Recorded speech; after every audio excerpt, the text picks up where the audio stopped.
She had merely placed a doll beside her daughter, never imagining that in the blink of an eye, her daughter's neck would be strangled until it bled. Enraged, the grandmother flung the doll to the floor, unaware that disaster would soon engulf the family, for this doll, bought from a street vendor, harbored an evil spirit within.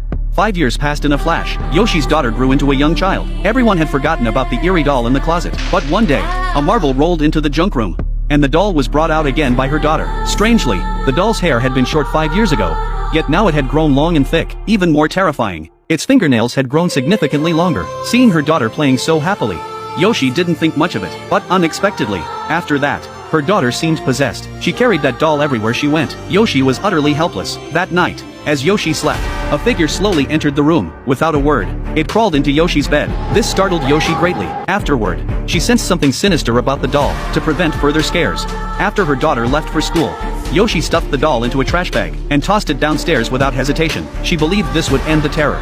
But no sooner had she returned home, than a knock sounded at the door. Puzzled, Yoshi went to investigate, and discovered the doll had somehow returned. Furious, she began smashing it without a word. But after exhausting herself, she discovered the doll had somehow ended up on her daughter's bed. Only then did Yoshi realize she had been beating her own child. This revelation left Yoshi utterly paralyzed with fear. Fortunately, it had all been a nightmare. Yet the familiar knocking sounded again the next moment. Confused, she opened the door to investigate, only to find the doll truly back at her doorstep. It turned out Yoshi hadn't sorted her trash properly, so the sanitation workers had returned it. Seeing the workers still handling garbage, Yoshi rushed over and handed them the doll. She thought this would finally keep it away for good, but barely 10 minutes later, a piercing siren wailed from downstairs. Instantly, Yoshi sensed something was terribly wrong. Sure enough, when she rushed out onto the street, she saw a sanitation truck had malfunctioned, trapping a worker's leg inside. Just as Yoshi was too terrified to look up, her daughter emerged from behind the curtain, clutching the doll. It seemed she could never escape the sinister doll. The next day, her daughter suddenly insisted on playing hide and seek.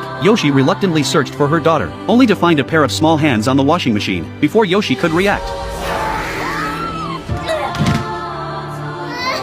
fortunately, her daughter only suffered minor scrapes. Seeing this, her husband urged Yoshi to get checked too. The results revealed Yoshi had severe depression. Her husband suggested hospitalization, but Yoshi